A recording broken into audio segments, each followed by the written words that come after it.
Ladies and gentlemen of the jury, Lorelei Sims was born on June 5th, 1986. She died, or at least her disappearance was reported, on June 17th, 1986. She was 12 days old. The testimony will be that she died as a result of homicidal violence. Heather Sims was born on March 18th, 1989. Her disappearance was reported on April 29th. She was 6 weeks old, and her death was a result of homicidal violence. But what you're about to hear, ladies and gentlemen, is a fairy tale. As close to a fairy tale as you can get in a murder case. This fairy tale is about a roving Rumpelstiltskin.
So what did the doctor say? Come on, you can't fool me. Yeah. You're pregnant. I knew it. I could just tell by the look on your face. Well, come on, get out of this truck. I want to give you a big old hug. Oh. Rob waited. Maybe I better go tell him first. All right, go on. He's the one that done it to you. I'll come back later, Minnie, after he's gone for work. Okay.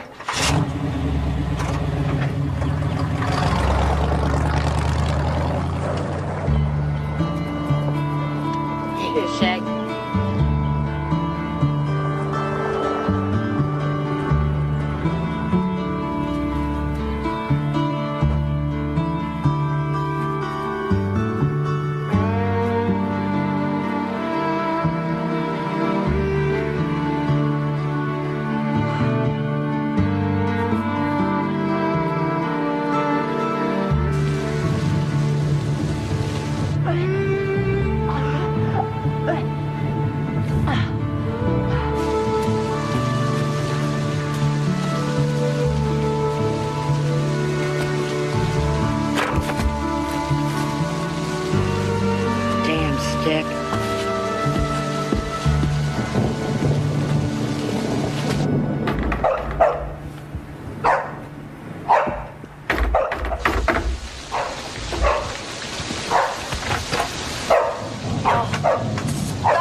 Confused when you were pregnant?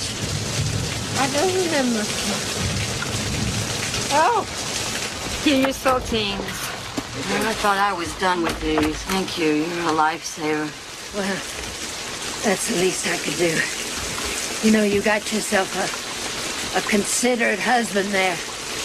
Driving down in this god-awful storm, picking up railroad ties for that damn retaining wall. Hey, it's wet out there. Why don't you come in? Come on. You sure? Don't be silly. Thanks. Oh.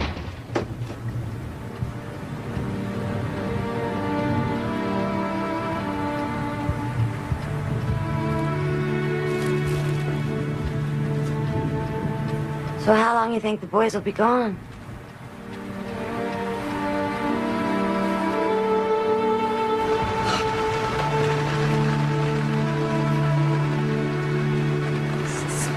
Pretty. Baby's gonna live in these things. Really? You think I got enough? Oh, well, honestly, I can't think of a thing that you don't have. So, Do you know if it's gonna be a boy? I don't know. Well, I don't know what you're gonna do with yourself for the next 5 months, because you've done it all. Paula, you have just done it all. Well, I guess I'll be doing a lot of praying for a healthy baby. Oh, I wish this rain would let up.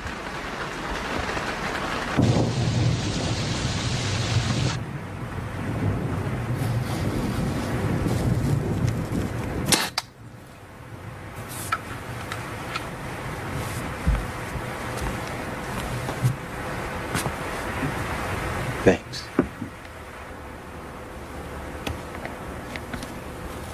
When you coming to bed? Soon.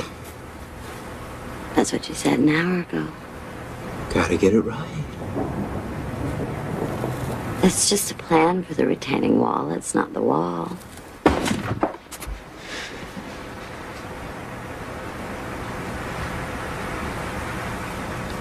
If the plan's not right, the wall won't be right.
Breathe.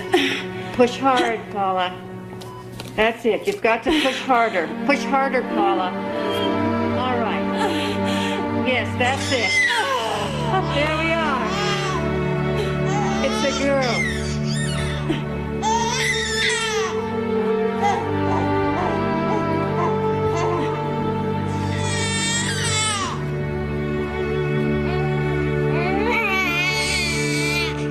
Oh, look at that little button.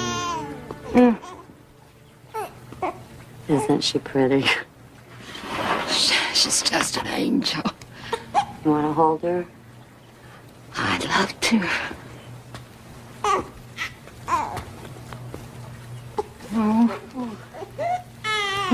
Yeah. Oh, I have been so busy, I haven't even had a chance to open your present yet. Oh, he isn't anything.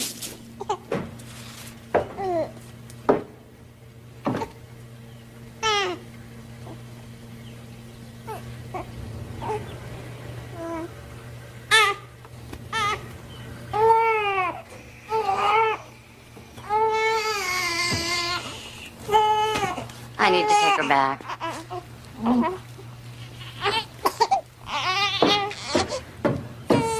Germs. He worries about germs. Robert returned to work. He'd taken some time off. He worked swing shift at a factory, and this week it was nights. So on the night of June 17th, Paula is home alone. Her neighbors, Don and Minnie Gray, are home. They're watching the 10 o'clock news. He's recovering from a hernia operation. It's hot. The windows are open. Oh, I'm beat. How are you feeling? Beat. 65 degrees all the way up to 88 degrees. And you know what? By Thursday, we're going to be running right around 93 degrees. I'm meteorologist Mike Roberts, and that is your weather. As he always did, he stopped in the kitchen for a glass of water. Off to the left, he could see down his neighbor's long driveway, all the way to the house. Nothing stirred. There wasn't a sound in the warm night. Don? Yeah. bathroom light burned out. You should change it before you go to bed.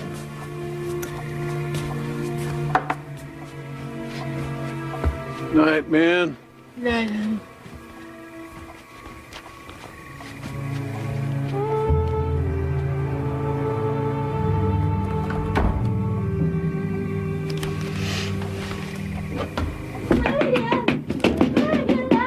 Who is it? What do you want?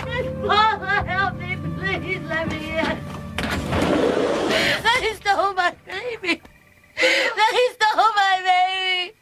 They stole my baby. Who did? What are you talking about? I was downstairs watching the news, and suddenly there's a man on the steps wearing a mask.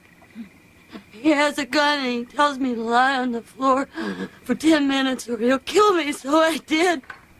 And then when I heard the front door close, the screen door, I ran after him, and that's when I saw she was gone, my baby. He had taken her out of the bassinet. She was gone. Oh, my Lord. And then I went outside, and I could see a shadow running down the driveway. I could hear footsteps on the gravel, you know. And so I chased him out to the road. But I couldn't see him. He just disappeared. Where? You gotta call the police. Where is he? Where he? I gotta call Rob. No, wait a minute, Paula. As soon as I get off the phone, we'll call Rob from here, okay? I don't remember his number at work. I gotta get his number at work.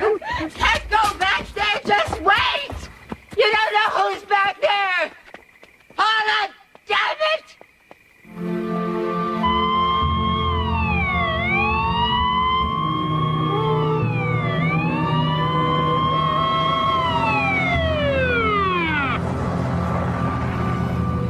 Hey, Don, forgot you lived out this way. Hey, Frank. Sims family.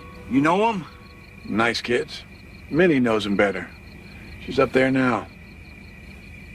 You see anything? Another thing. Hear anything? Just the night. Strange. Yeah. In my 14 years, I've had a few abductions, but never an infant.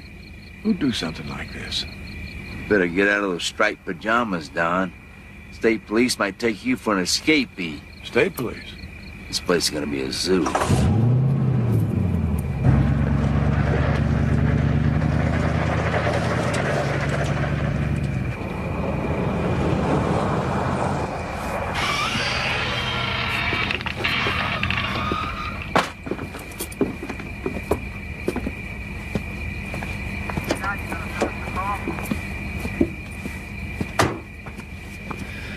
She's over there. I asked him to step outside. I wanted to make a last run through the house.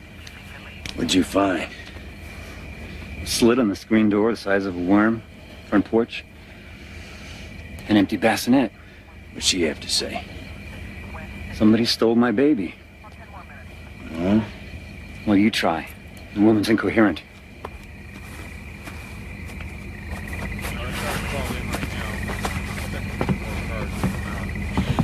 What's the step, Frank? Mrs. Sims, I'm Frank Yoakum, Jersey County Sheriff.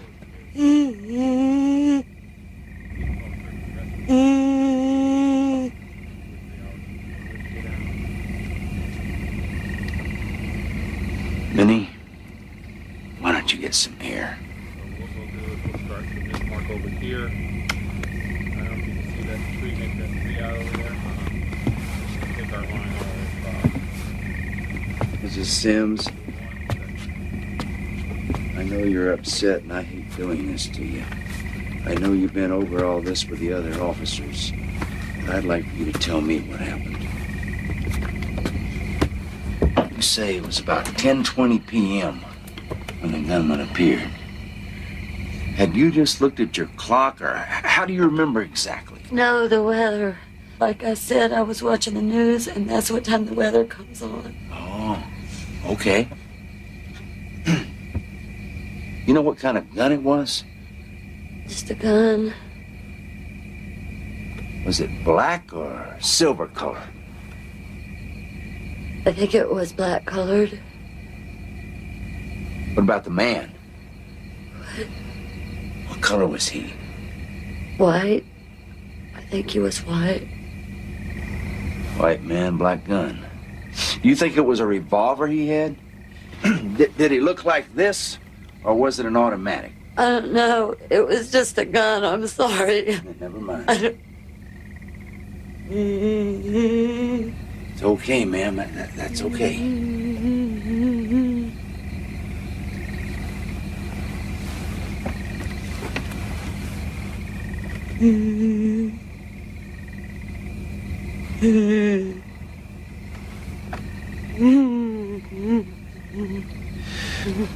What about his voice? You think you could identify it?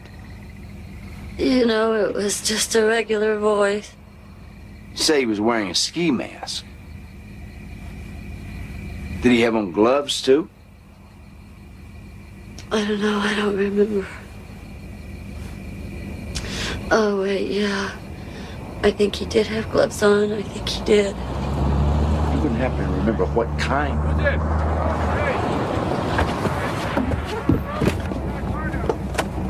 Hey, hold it right there, buddy. Hey! I'm Robert Sims. I got here as fast as I could. I was shaking so bad I couldn't even drive. I had to go to Dave's, have him drive me the rest of the way. Call it in. I don't know, let's wait on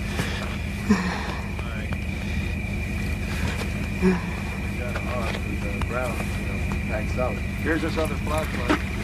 Should have talked to him? All the way down the road there. Let's bring in the dogs. Call DCI. Tell Donovan you want the best canine unit they got. Station them out at the intersection. I keep doing it too. Ought to put a sign on the damn thing. I wonder if the kidnapper tripped. He's wearing a mask running with an infant. Maybe he'd been here before. I appreciate it.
I was just checking the grounds. Has anybody touched this thing? No, sir. Blankets were folded just like they are now. Yes, sir. I was the first one on the scene.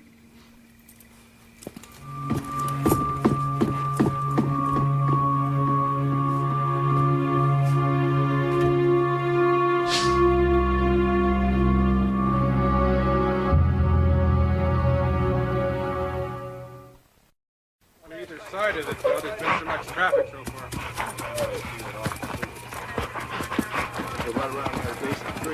Have you called the FBI? Not yet. Well, why not?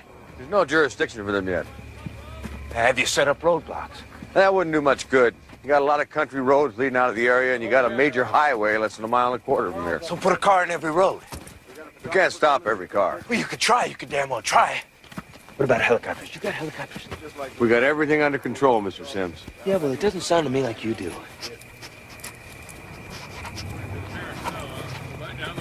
What's he sniffing me for? He needs to get your scent. That's how he works. So he can distinguish you from the kidnapper. Yeah, well, the kidnapper's long out of this county now with my Lorelei. That's why you haven't gone and set up roadblocks, right? I'm sure you notified the airport. Look, why don't you go comfort your wife? She needs you now more than I do. Yeah, well, I tell you, I'd like to. But they still got her in that dang basement questioning her. I don't know what's taking so long, but they want me to hang out here. I mean, what am I... What the hell am I supposed to do? I don't know, Mr. Sims. Right now, I don't have an answer for you.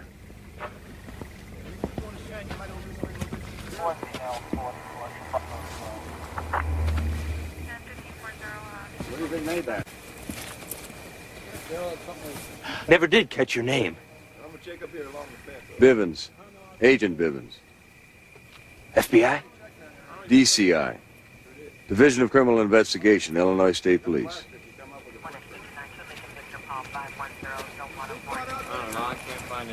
Did your dog bark when the gunman came in? No.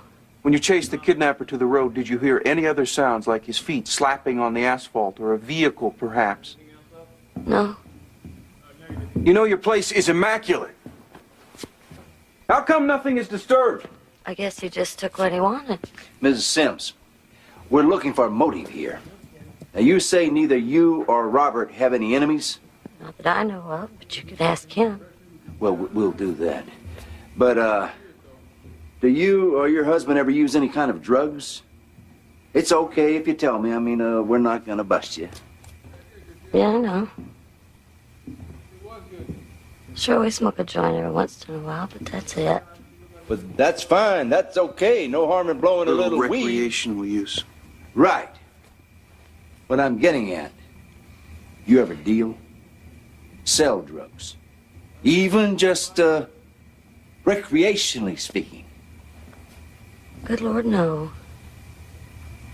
I swear to you, no.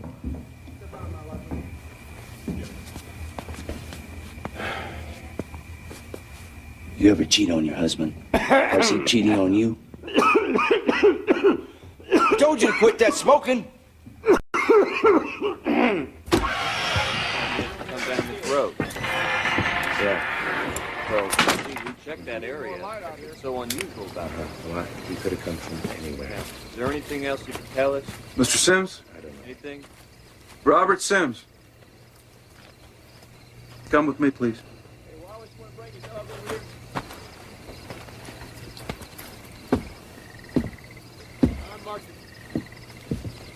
Captain Philip Cochise. How you holding up? Glad to see you're here. Kidnapping's kind of a rare crime. More so than most people think.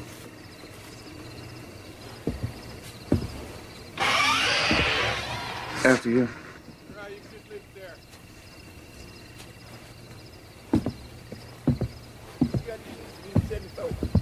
You say you got up when you heard the gunman leave through the front door, right? But you didn't hear that door when he entered? Is that correct? Well,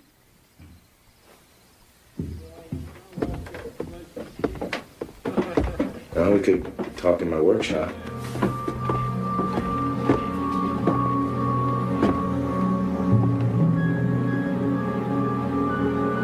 Yes, sir. We were thrilled with Lorelei's birth. We waited a long time.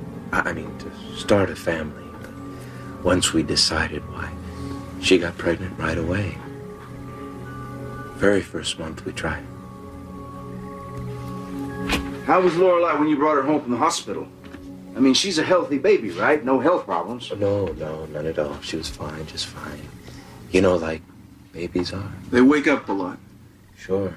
They wake up and eat, go potty, get changed. But the biggest part of the time, they just sleep. How did she sleep last night, Mr. Sims? Well, like I said, I work the midnight shift. See, the shift is from 11 to 7, but I got to relieve the man on the job at 10:30. So what time did you leave for work tonight? Tonight, I had to run a couple of errands. So I left 1 hour and 10 minutes earlier than I normally do. That would be about 8:20. What kind of errands? You say you had some errands. Well, I had to return a mobile for the baby. It's one of those musical ones, you know. We had bought it for her, but we got another one exactly like it from my Aunt Dottie. And we needed some baby nipples and a garden weasel and a flashlight. But Say garden weasel? for Paula to use around the flower beds.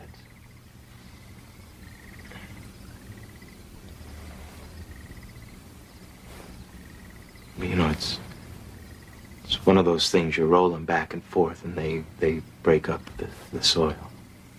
I know what they are. I live on a farm. Oh, do you? Well, they're on sale now at Venture. Except they ran out. And wouldn't you know it, I go to Save Mart.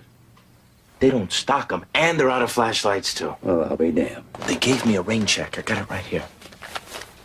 See? Still got to give it to me for the sale price. Look, tell me about a fight at work. Tell me about a motive for this. Tell me somebody scratched your car, or hit up on your wife, or bit your dog. Because there has got to be a reason for this. So you just tell me something.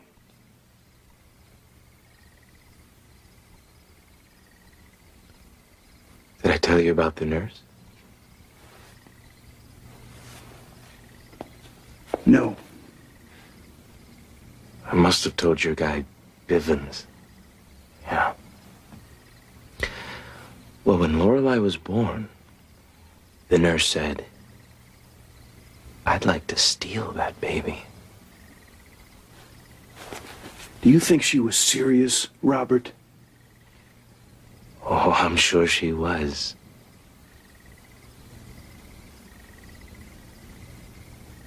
Just joking.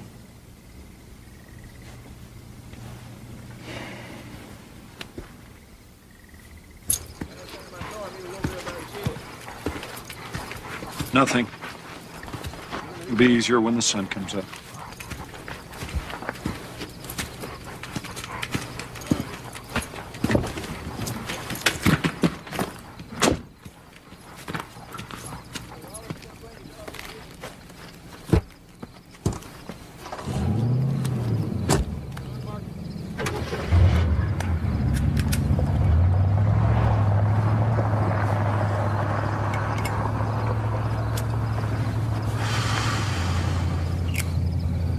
So quiet you could hear a cricket cut loose. How could she not hear that screen door slam? It's like from Ma and Pa Kettle's farm. Yeah. Mother with a newborn. Hell, they hear things sometimes that aren't there. How come no one heard her? She ran right past the Graves' property chasing a gunman. Chasing a shadow. Yeah, right. Hot on the heels of a shadow. Look, I don't care what the hell it was.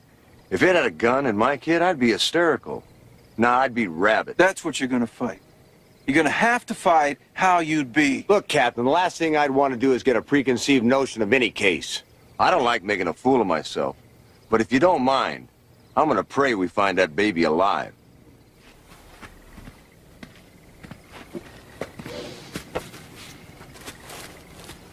Frank, we're gonna need to set up headquarters in town. I was thinking, your place. You know, I had a feeling you were gonna say that.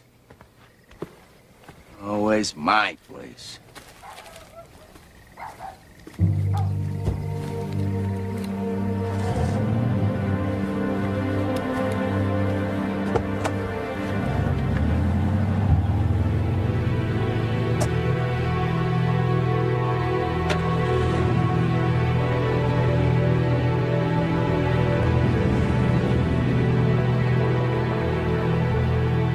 Rumpelstiltskin. You can't see him, you can't hear him, trained dogs can't smell him. And when he does interact somewhere, he doesn't leave a trace. Come on, move. All right, here we go. Wait for the crime scene. Come on, just get the hell out of here. Like I was saying, I can relate, man. I got 4 kids of my own. I got 2. She never had one kidnapped. Nope, you got me there. And I don't pretend to know what that's like. But I did have a wife die in my arms once. Lost her to cancer. When our girls were very young. Must have been tough. Yeah, still is. Well, we're doing everything we can to find Lorelei, Mr. Sims. Yeah, well, when are you going to bring the FBI into this? When Frank and I decide to bring in the big boys, we'll bring them in, okay? You see, Robert, it's just that we got a lot of manpower on this. And we're doing everything you can think of. Aerial searches, dogs, you name it. We swept the lake with that sonar boat. Yeah, well, I didn't think she'd be at the bottom of the lake. I mean, how would the kidnapper throw her into the lake? Well, now you see, that's just it, Robert. We don't know how this man thinks. Who knows how he thinks? But the thing is, we're pulling out all the stops on this one. And damn it, we're coming up empty. Without any witnesses or other evidence. I mean, doggone, I think we need to settle some things here, Robert. Shift any doubt people might have away from you.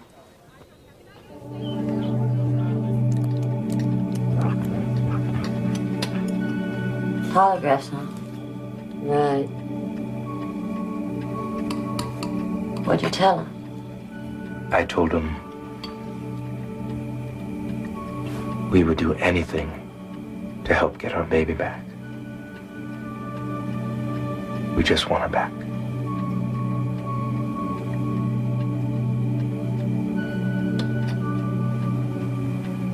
You're not eating, Paula. You gotta eat. I ain't hungry.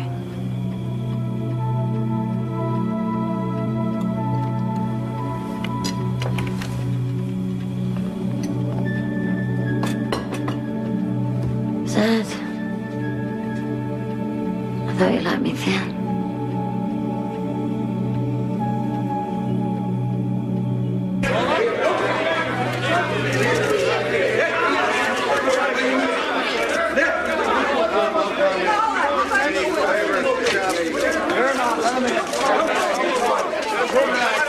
Very good job, Hazelwood. Very good. There's no comment. Any kind of a statement whatsoever? Make an arrest? Chickens, get the press out of here. Yes, sir. You come with me. Right this way, Mr. Sims. Out here. Right in here. You just have a seat over there, please. Excuse me, Trudy, you can't come in here. I'm her mother. Well, I know that. I understand that, ma'am, but you can't come in here. Surely you must have known that. If I'd known that, wouldn't I have come prepared with a magazine or something? Well, now, there's a 5 and dime just right across the street over there. John, show Paula's mother the way out.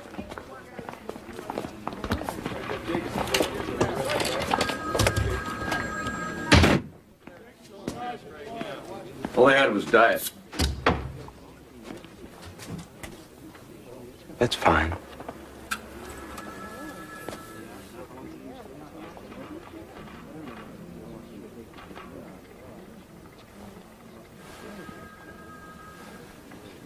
You like to hunt? No.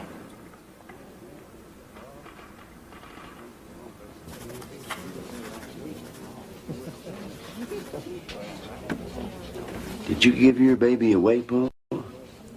Oh, Did you sell your baby? no.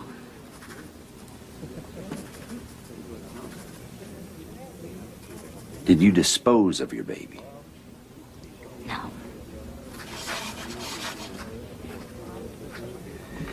Have you falsified or withheld any information from police? No. Paula, do you know where your baby is now?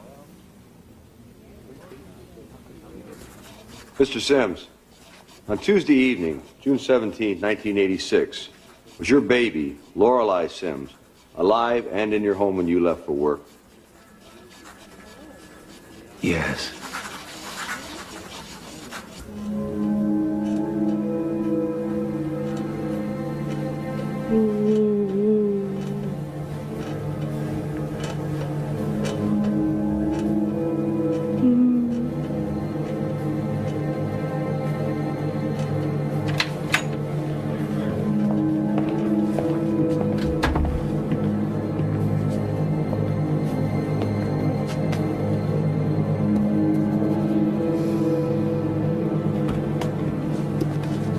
We got some bad news for you, Paula. You're being deceptive. What do you mean? What do I mean? I mean, if I ask what color my jacket is and you say black and I'm wearing blue, that means you're lying. Unless you're colorblind, of course. I'm not. I was just nervous, but I told the truth, I swear. Paula, I think it's time. You flunked. You lose. Not one question, not two questions, but every single question you bombed. Then the polygraph is wrong because I told the truth. Polygraphs don't lie, Paula, but people do. Look, if it was an accident or something, if you accidentally dropped her or whatever, we can work with you. I mean, accidents happen. That's why they're accidents. That didn't happen. We can end this right now, Paula. I mean, maybe you were sleeping with her and rolled over on her and didn't know what to do. And you just panicked. No. Or maybe it was sudden infant death syndrome. No. Or maybe she choked on some food. No. The dog? Yeah, the dog. Yeah, maybe the dog crawled into the bassinet and laid on her. Shadow would never do that. What about Robert? What about Robert? Did Robert do something accidentally? We can handle that too. There's nothing to handle. Either you did it, or he did it, or both of you did it, but we're gonna put somebody in jail here. Stop it. And tell us what did happen, Paula. Tell us the truth. I have told you the truth again and again. If you think you're gonna go into court and make a bunch of people believe some bandito came into your house, he could have picked any house in the world. There's billions of kids running around. But he chose yours, and you're not rich, and you don't sell dope, and you're such a nice gal, you're nuts. Because nobody, including your dog, would believe you!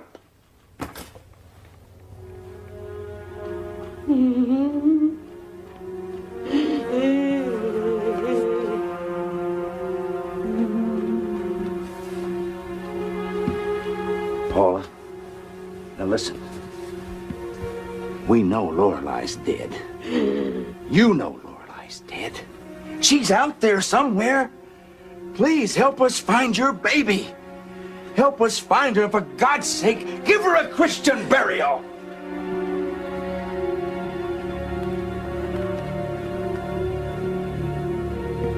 What about it, Paula? What about it? That's enough! She can't take any more. Look what you've done to her. Look at her. Come on, Paula. You ought to be ashamed of yourself. Damn it! How the heck? Hazelwood! Hazelwood! I just went to the bathroom for a second. Oh, man! No. Pick us up in the back.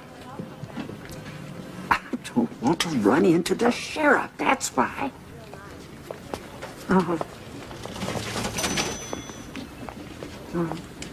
I said I don't know.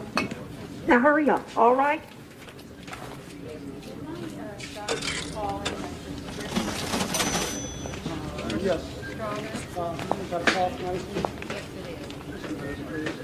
Your father wanted to know how you did on your test.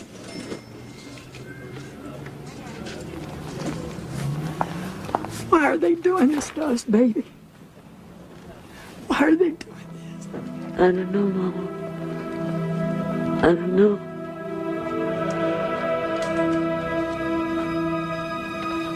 They could have taken anything I own. They could have burned my house down. They could have cut my arms off. But nothing can take the place of our baby. Mr. Sims, what do you think the motive is? Do you think she was sold on the black market? It's been suggested the kidnapping report is false. Would you comment on that? I can't believe you people would start that crap. If you're looking for sensationalism, why don't you just go someplace else? No. What about the polygraphs, Mr. Sims? What were the results? Passed with flying colors. I'll tell you what you can color, you son of a bitch. You can color my ass. That's what you can color. You lying no You say something, Jimmy? Only half of what I'm gonna say. You're not talking to the press. No, first I'm talking to him, then I'm talking to the press. Regulation bars us from commenting on polygraph tests. Now, you know that. You tell me, Captain, what regulation bars me from commenting on a baby killer? We got a town full of worried mothers out there thinking at any minute some whacked-out gunman's gonna snatch their baby away. You cannot confirm or deny they've even taken the test, let alone what the results are. You know, a sheriff don't have those regulations. And today, Sheriff Yoakum confirmed that the Sims had indeed taken polygraphs. However, when asked if he could confirm Robert's claim that they had passed those tests, the sheriff had this to say. Hell no, I won't confirm that. Are you saying they failed? With flying colors. Both of them. Weird. Just plain weird. That's how all his co-workers describe it. Say he's a chronic complainer. He seems to have a problem with blacks, especially women. Ah, where's the waitress? Come on, what's the matter? Tastes like dishwater. So anyway, this one gal I talked to had a desk next to Robert's. He used to harass the hell out of her. Where the hell is this girl? Ma'am? Ma'am? Her name's Mildred. Yeah. She'd get up and leave her desk for a minute, go to powder her nose or whatever. He'd sneak into her lunch bag. She'd come back, bite into her bologna sandwich, thinking it tastes kind of rubbery, right? Checks it out, it's a used condom. I'm sorry, I'll tell the cook. What's so funny? So she bite into her sandwich the next day. Crunch, cockroach. Damn. Kind of guy you'd like to bring home to Mom. So, what'd the feds pick up on her? She had a brother she idolized. They were teenagers. He was driving one night, she's sitting beside him. He crashes head-on into another car, ricochets into a tree. Now, she escapes with a few scratches. He dies with a crushed skull. They say it really affected him. No kidding. Speaking of feds, they want to take a crack at the Sims. Yeah, in their next lifetime. They think they can break them. What are we, morons? We can break this case. We don't need them. It's already set up for tomorrow. You just have to get the Sims there. It'll give you another chance to run through the place. I mean, a complete top-to-bottom search. And you won't have that dingbat Robert breathing down your back. Morning, Robert. How would you like a chance to get the FBI involved?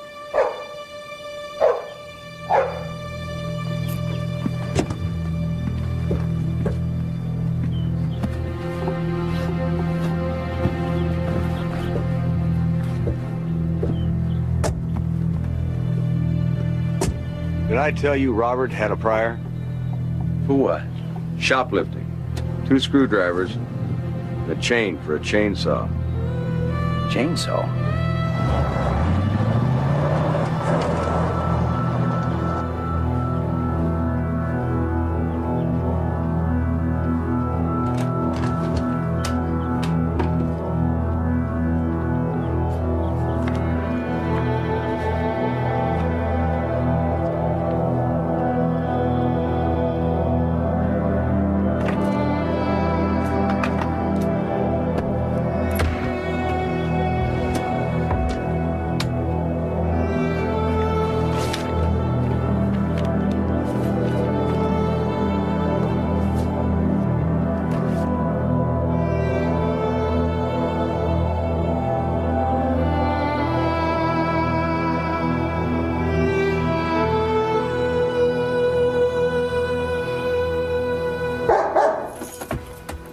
No, it's not human. How do you know? Because if it was, he'd creep up real slowly. He doesn't like getting too close to death. It's sort of like a danger thing with him, you know? This, he leapt for. It's pot. Nah, it's just residue. What? No, there's a few papers, a couple of clips, not even a roach. No, Captain, no seeds. There's enough to be obvious, not enough for a charge. Another one of his mind games. Yeah, mind games. He wants to challenge me. Yeah, me, you, us, the FBI, the whole damn system. Her. Well, I think he's got some kind of mind control over her, too. What happened with the feds? Get me to a bar, Frank. I need a drink. What? What happened? What happened is we don't have a case. What am I talking about? We don't even have enough for a warrant. Feds couldn't shake them, huh? In all their infinite wisdom, no. Well, well. Look, let's face it, we've been had. They beat us, man. They beat us. You know, I was just talking to Donovan, and he was telling me... Get this. They asked him about the polygraphs. Know what he says? Other than lying about the lie detector test, I've been completely honest. Hell. Yeah, it's about what it amounts to. Speak of the devil. Look, I gotta get out of here. Hey, I still think we should take another look around these grounds, because Donovan... Fine, Frank, you do that, but I can't look at those archy eyebrows of his. I see those, I tell you, I'm gonna lose it. I'll rip them right off his face. Now, damn it, Jimmy, listen to me. I feel the same way. We're all mad. But that baby hasn't been found yet. And until she has, that's the only case there is. Now, what I've been trying to tell you is I spoke to Donovan. He told me about a man who'd been missing in the woods over in Pike County for days. The dog went in, Found him hanging in a tree. Those woods in the back, weren't the dogs ever down there? I don't know. You know, it's real thick back there. Maybe it was easier for him just to go around. Besides, we were looking for a kidnapper who ran that way.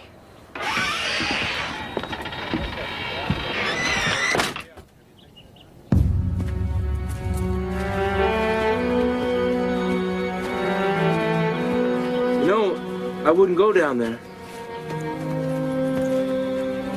Woods are full of poison ivy. I don't think dogs get poison ivy, Robert. I think old Judd will be all right.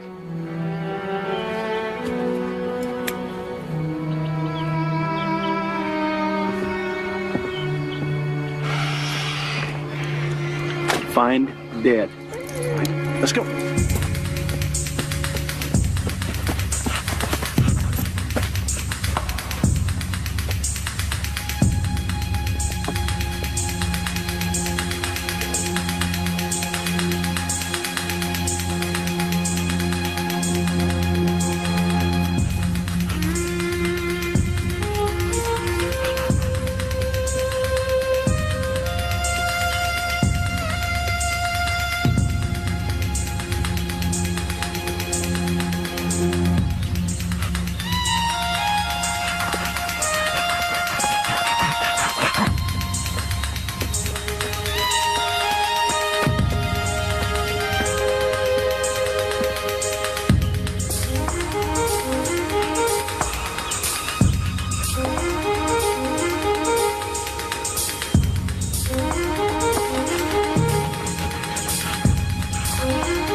He's hit!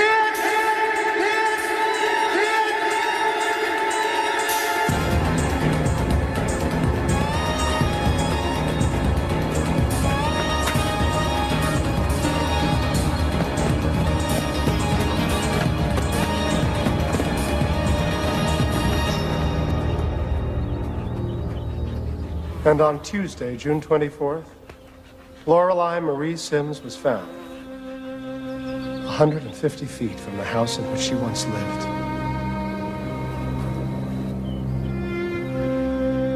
Due to the heat and decomposition, all that remained was a skeleton and a skull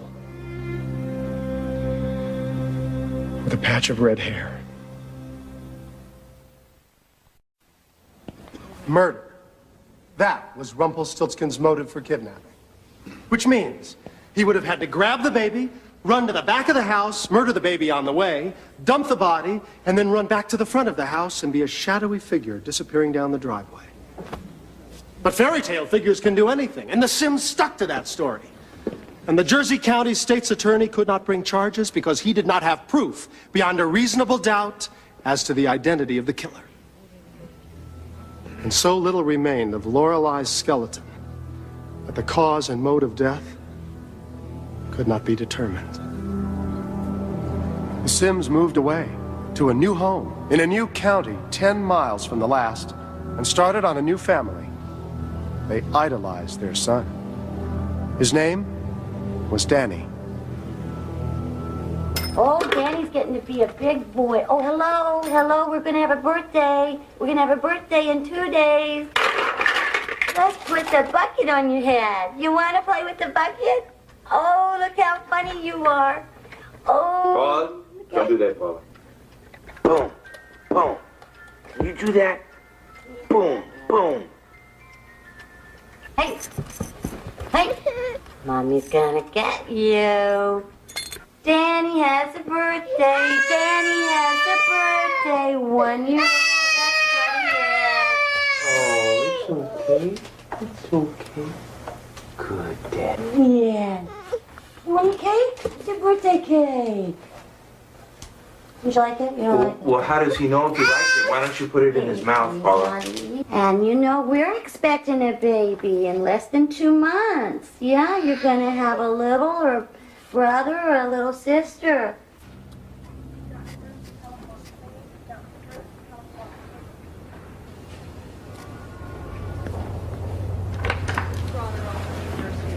Hi. Didn't forget about you. Oh, she's so pretty. Let me see. How you feeling? See you in about 30 minutes. Hello, Jacob. Hello. Say hey to Heather. Hey, Heather. Jacob says hi. Hey, maybe one day when they're all grown up, they'll meet and become boyfriend and girlfriend. Same birthdays, same hospital. And then they find out we were roommates. Be neat, you know. Like, what's that called? Fate, you know? It'd be neat. But I doubt it.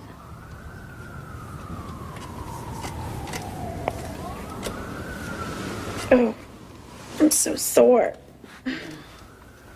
Yeah, natural childbirth's a bitch. I thought you had C-sections both times. I did with Danny and Heather. But I had me another girl once. What happened? And Paula told her tale about Lorelei. But who could imagine that Rumpelstiltskin would strike the same family again? You gotta set up roadblocks. They took my daughter. They took my other daughter. All right, just calm down. Oh, come on, man. You gotta get it going. You gotta set it up. Wait, set what up? The roadblocks immediately. Trails get cold mighty quick. Wait, what trails? The kidnapper. Who's that? That's Paula. She'll tell you what happened. I wasn't here.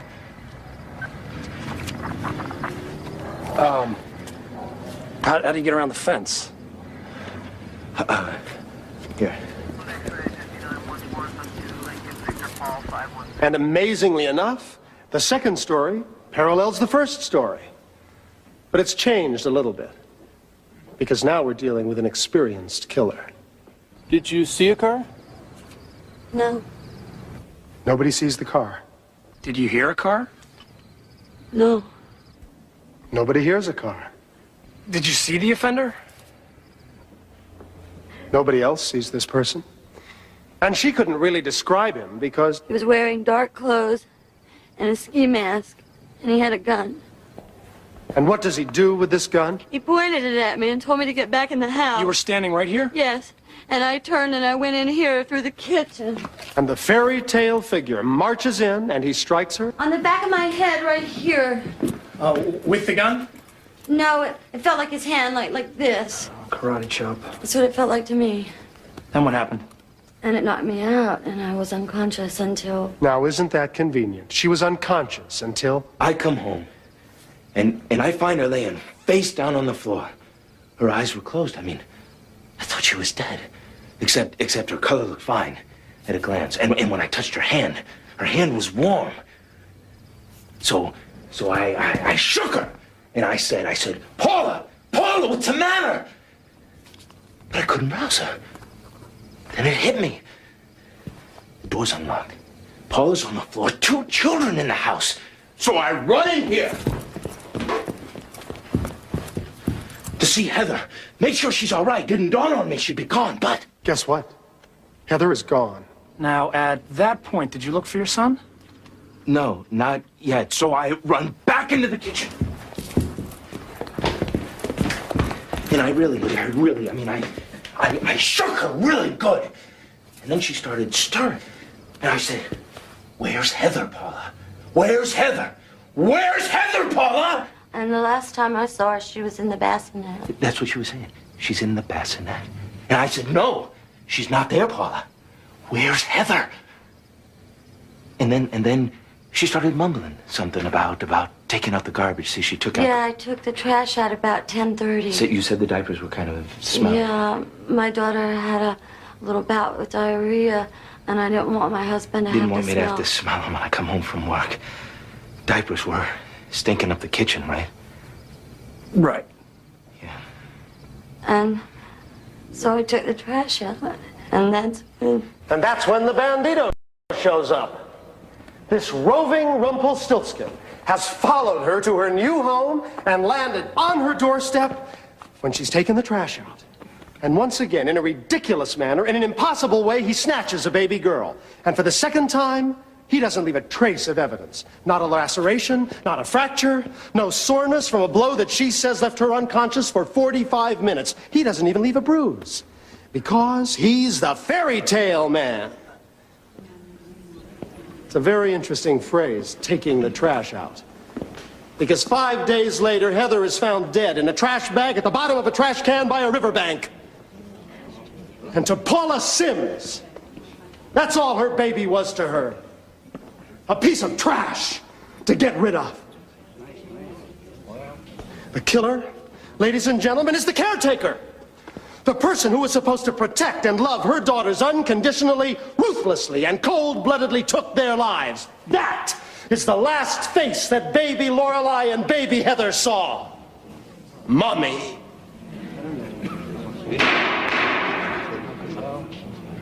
Mr. Groshon. Ladies and gentlemen, let's just get something straight right now. Paula did not kill those children. She is innocent. She is the victim. There is absolutely no evidence that she killed anybody. None. None whatsoever. Now, the state tells you that there is no evidence of a kidnapping. Well, ask yourself one question. What evidence does a kidnapper leave? He comes in, grabs the child, he's gone. And because the police could not find evidence of a kidnapping, they had nowhere else to go but to the parents. And when they checked out Bob Sims' story that he was at work, well, that checked out, so they discounted him, and the only one left was Paula. Well, she is not the only one, because there is someone else out there right now who killed 2 children, and the police aren't looking for him, and they never did. Now, the burden of proof is on the state. We don't have to prove anything. They do. Besides, the state's theory is built on one thing, and one thing only, that this happened twice.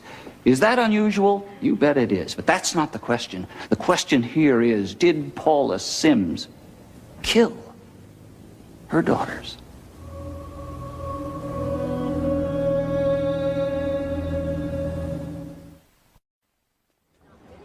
Mr. Weber, first witness on behalf of the state. Directing your attention to the winter of 1983, where were you employed? The In-N-Out supermarket in Godfrey, Illinois. And during the course of your employment, did you ever have occasion to come in contact with Paula Sims? Yes, she worked as a checker. Hey, Stone! Wait up. Congratulations. On what? I hear you're tying the old knot. Where'd you hear that from? Little birdie landed on my register. Think you can keep a secret around here? Man. So you're gonna do it all, kids and the whole thing? Yeah, I'd like to have some. What about you? You and Rob gonna... Gosh, no, I can't stand kids. Come on, don't you want to have a daughter, a little girl? Especially not a girl, they're too much trouble. Anyway, congratulations. I'll see you tomorrow. Thanks, yeah.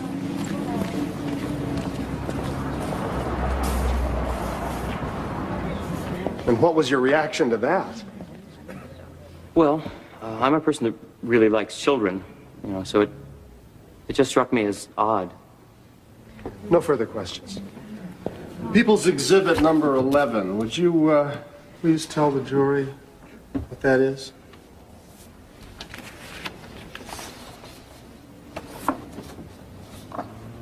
That's a picture of the hill, showing the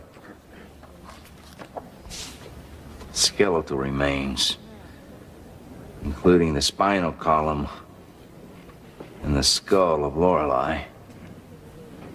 Did you observe what's in that photograph on June 24th, 1986? Yes, I did. What else did you observe? Well, the majority of the bones were found at the top of the hill. But as you went down the hill, less and less bones were found. The only conclusion I could draw was Objection, Your Honor. This witness is not qualified to offer a conclusion concerning the remains. Overruled. The witness can testify as to what he observed. It appeared, Your Honor, that an animal had been eating on the remains or skeleton and dragging it down the hill. There were so many tiny bones. They'll never leave me. Never leave me. No further questions. We'll just write it up.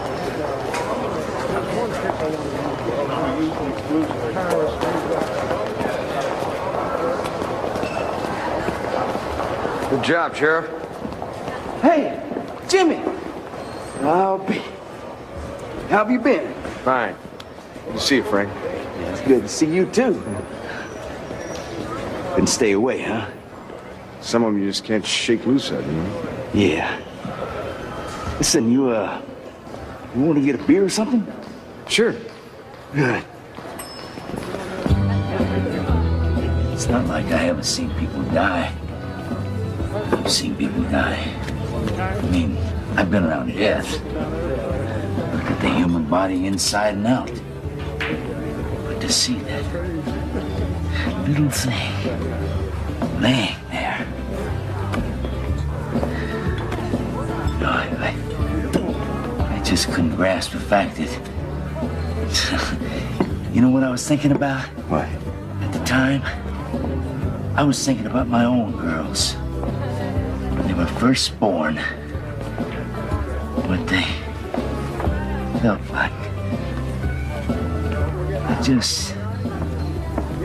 I just couldn't believe that was a baby there. Even though I knew it was. Man, I blocked most of that stuff out. Just blocked it right out.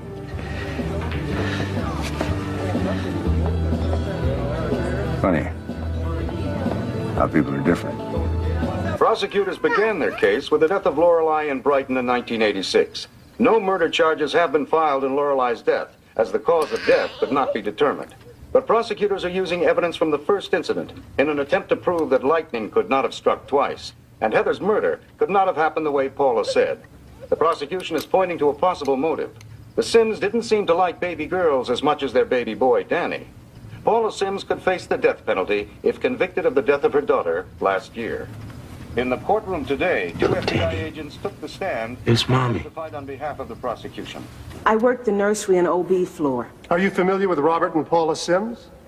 Yes, I took care of their baby Heather, and I took care of Paula the night she had Danny. And what did you observe regarding the chemistry between Robert and Danny? Oh, he was extremely happy with Danny. He was just all smiles, wanted to hold him all the time, had him all evening. And then I'd see him in the nursery window, just watching him. Did he react the same way to Heather? No. How did he react to Heather? He never smiled, had no expression. He just never... I just never even saw him look at the baby. Now, in your experience in the maternity ward, is it at all unusual for a father to be thrilled in having a son, to be extremely happy about it? Oh, no. No. No. In fact, that's kind of normal, isn't it? Yes, sir. Don't, in fact, a lot of fathers express that they want sons? They even prefer sons. Yes, sir. Yes. No further questions? Mr. Weber? No further. Yeah, big. So, I'm thinking of using... So, how's your soul? Ah, it's delightful. Thank you. How's yours? We'll talk about it. But how's your conscience? Well, it's as clear as the day. Thank Good. So you were thinking of using... Doc, the videotape. Daniel's birthday party. Wasn't much of a party. Oh, come on. Jerry loved that stuff. They'll eat it up. Shows Paula being the loving, playful, doting mother. Yeah, that's true. Of course, I'll have a lot of fun with the line, Mommy's gonna get you. And the part where Danny drops his toy and stares at her, real apprehensive. Good.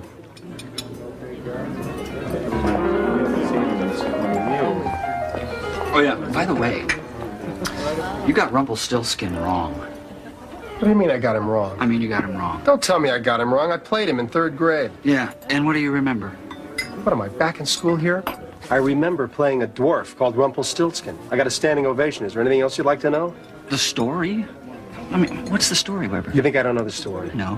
Okay, I'll tell you the story. Cuts a deal with a young bride to spin straw into gold. That's the story. And in exchange, he gets her firstborn. If I were you, I'd go back and reread that fairy tale. Why? Because the maiden wins. Yeah. Old Rumpel didn't get her kid. Well, he didn't in this case either. We'll see. Get you in court, counselor.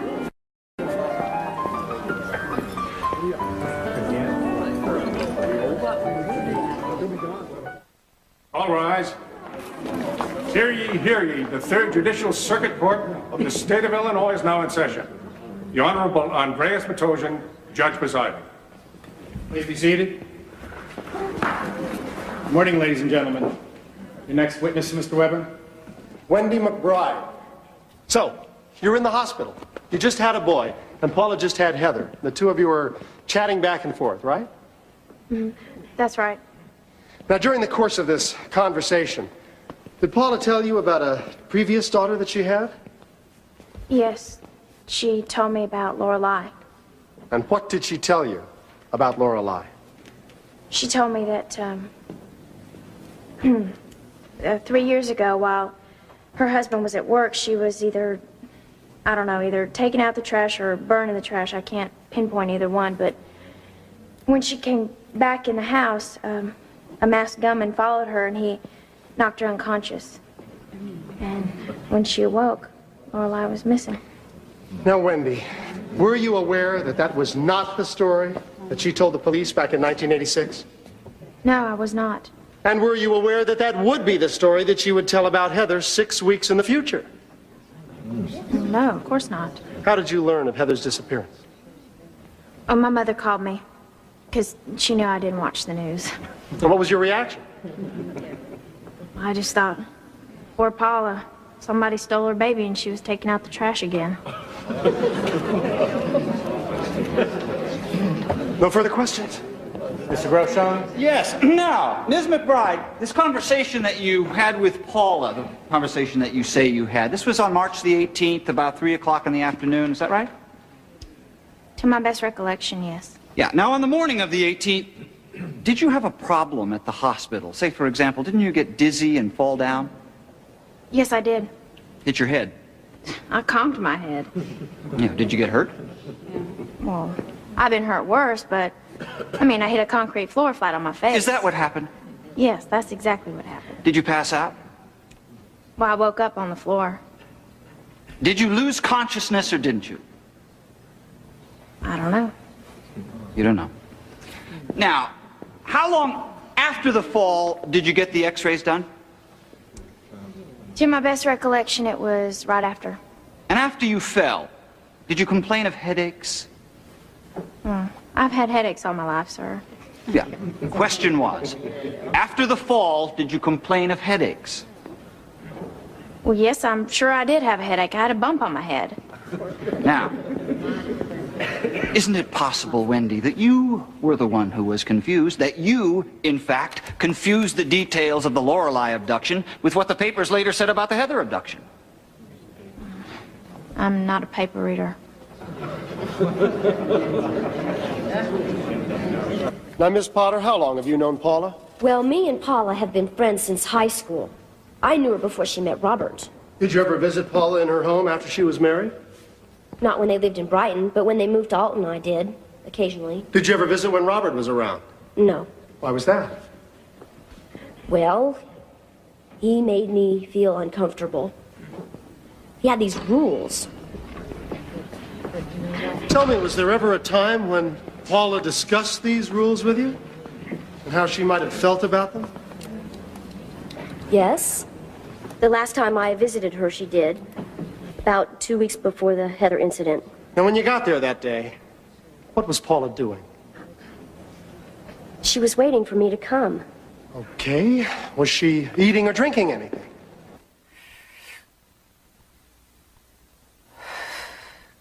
No, I don't think so.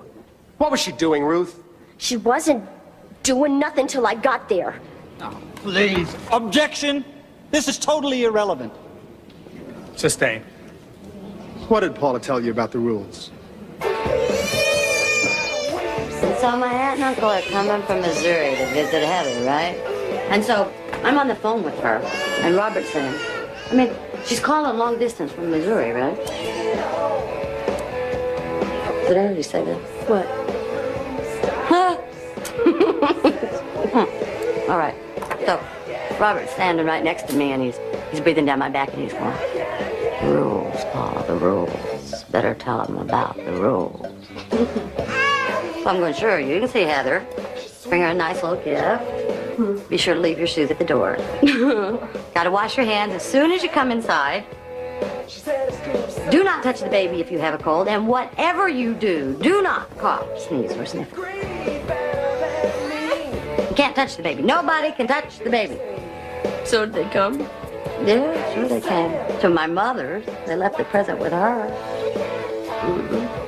You still sleeping down here?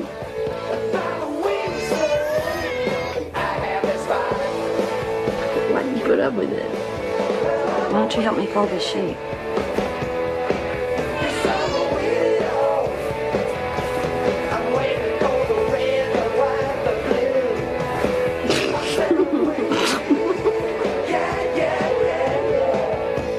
Maybe I'm just holding on to something that isn't there anymore.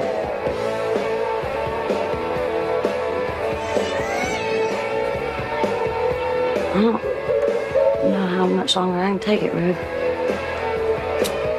She said that if the sleeping arrangements didn't change soon, that she would have to get a divorce. And what exactly were the sleeping arrangements once Heather was born? Paula and Heather had to sleep downstairs. Paula on the couch and Heather in her bassinet. And where did Robert and Danny sleep? Upstairs in their bedrooms.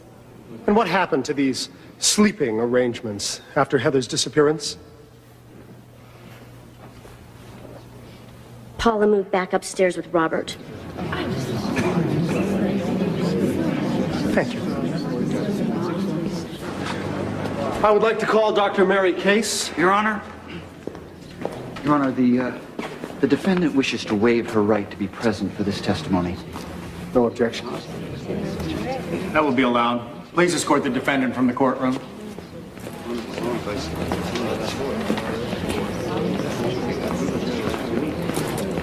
Good move, Don. The ice face wouldn't look too good to the jury for this one. So, you perform autopsies. And what other areas of pathology do you specialize in? I hold board certification in 3 areas: anatomical, forensic pathology, and also in neuropathology. And what is neuropathology? The study of the nervous system, specifically the spinal cord, muscles, and the brain. Now, would that give you information concerning someone who had been knocked on the head? Yes, it would. Judge, may I have leave to approach the bench? You may. Judge, I strongly object to any testimony by Dr. Case about neuropathology. The prosecution provided us with no discovery about this. They can't just drop it like a bombshell. Look, Judge, right here, it says neuropathology right in Dr. Case's CV. that and the was not defense was the- provided that with was this not the months ago. agreement. Now, Don Grosjean has talked to Dr. Case. They have exchanged letters. And you know he very even took well his that I'm deposition. objecting, And the because state this is is not not required to tell the defense what questions to ask in a deposition. The objection is overruled. May I have a recess? You can't have a recess. No, Proceed. I would like to make a record. You can do that after she testifies. Proceed. Son of a bitch, you should have told me.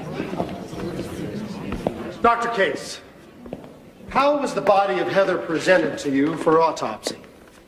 When I got the baby had already been taken out of the trash bag. It was presented to me nude, wrapped in a sheet. And what did the external examination reveal?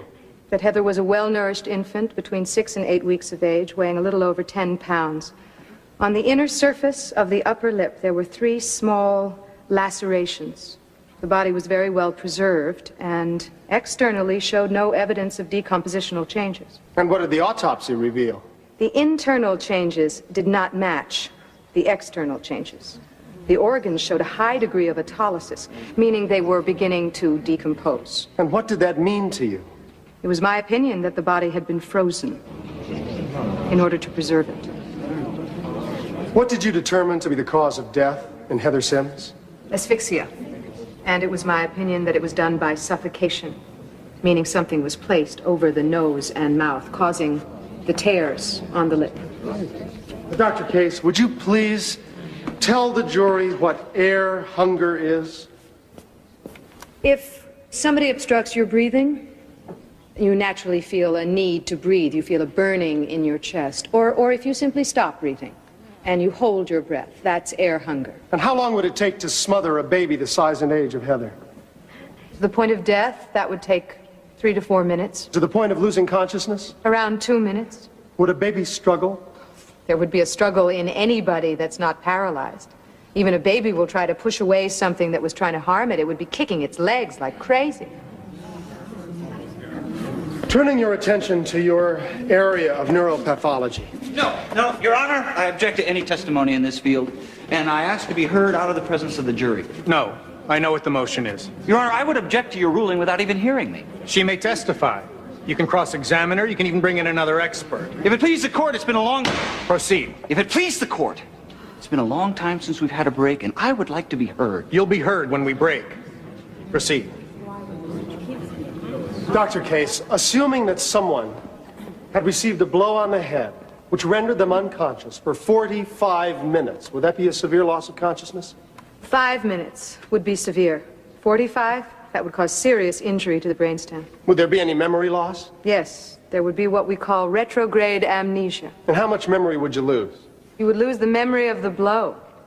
You would lose as much as 5 to 10 minutes preceding the blow. You may lose more.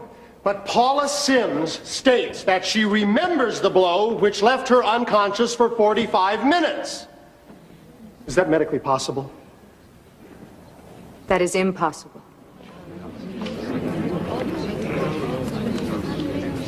Thank you.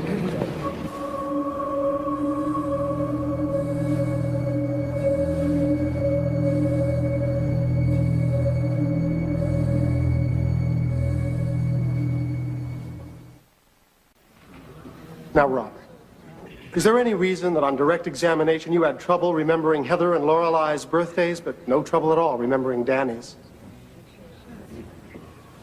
Danny's is the first day of the month. That's a little easier to remember. Now, you say that when Paula called you from the hospital after Lorelei's birth, she said she was sorry she had a girl. No. She said something to the effect that she wished she had had a boy for me. Was she sobbing and crying into the telephone? No. It was a little apology, because she knew that I did want a boy eventually to carry on the Sims name.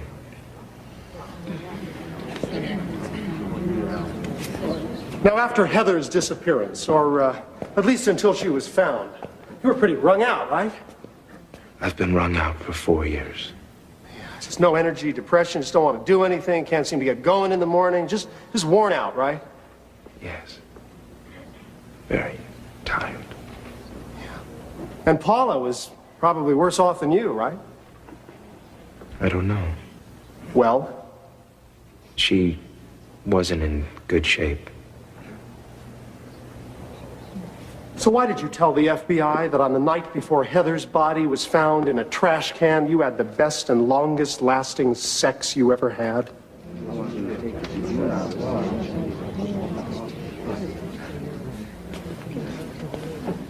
Let me tell you something.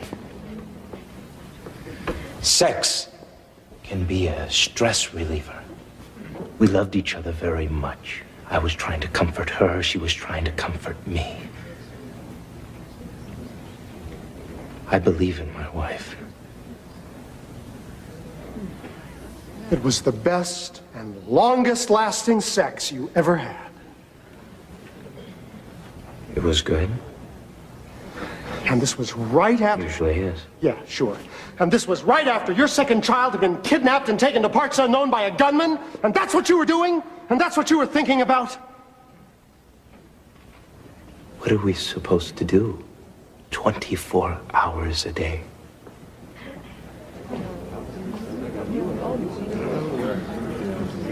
No further questions. Mr. Grosham, any redirect? No, thank you, Your Honor. You may step down.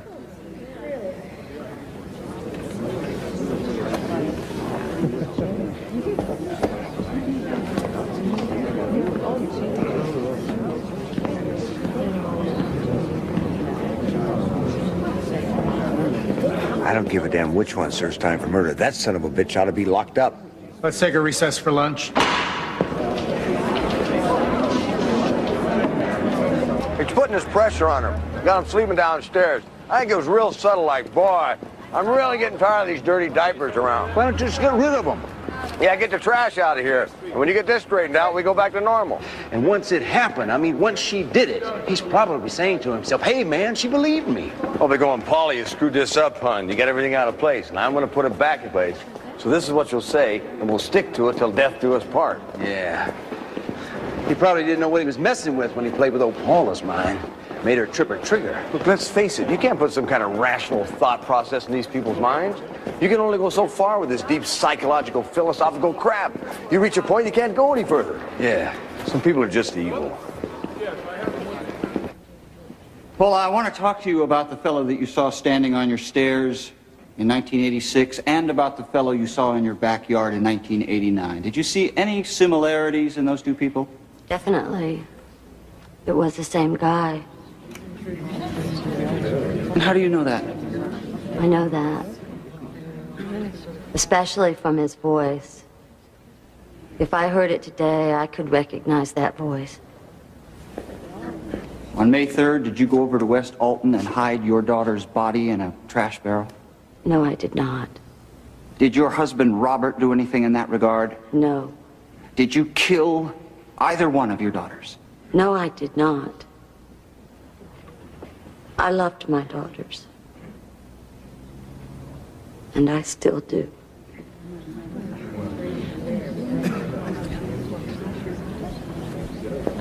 Paula, I want you to take a look at the things in this box and tell the ladies and gentlemen of the jury a little bit about them.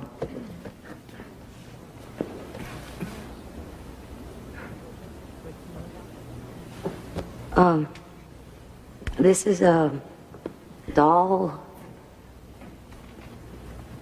that I saved from when I was a little girl. These are some dresses that my mother made for my doll.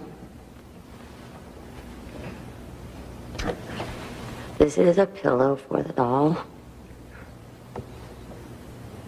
And this is a dress that I wore when I was 15 months old. And why did you save these things? I saved them for my daughter if I had one someday. I have a document. It's marked Defendant's Exhibit 119. What's that? That's me. When I was a little baby. In this dress.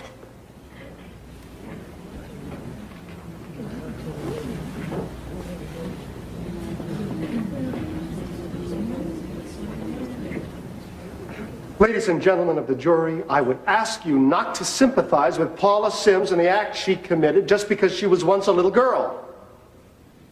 Remember what that little girl grew up to be. Now, you heard testimony that when Heather was born, Paula counted every precious little finger and every precious little toe. And I was wondering, when Paula Sims smothered that baby, and its chest was burning, and it was flailing its hands and kicking its legs for 2 minutes before it lost consciousness, was she counting every precious little finger and every precious little toe then? A baby is a precious gift from God, not a piece of garbage. It is unfortunate that Paula did not take as good care of her own child as she took of this doll.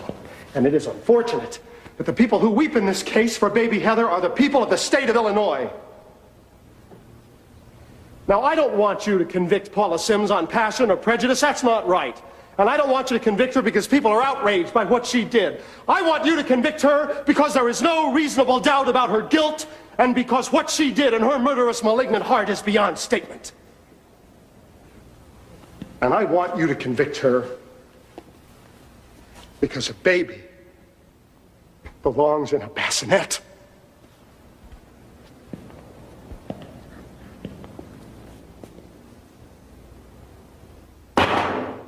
And not in a trash barrel. And you should convict her. And it is your solemn duty to convict her. Because she doesn't know the difference.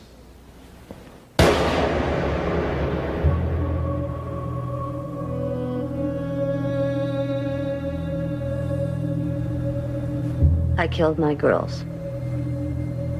Both of them. I don't know why I did it. I didn't do it the way they said I did it. I was much more gentle than that.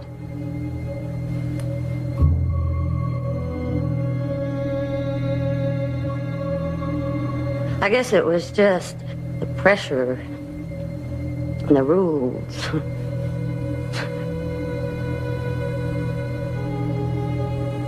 I should have left Robert a long time ago.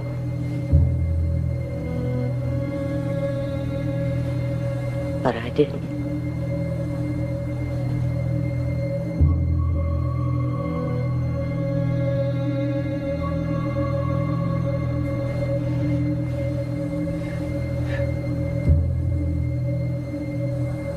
I love my daughters. I still do. So you've got to believe me.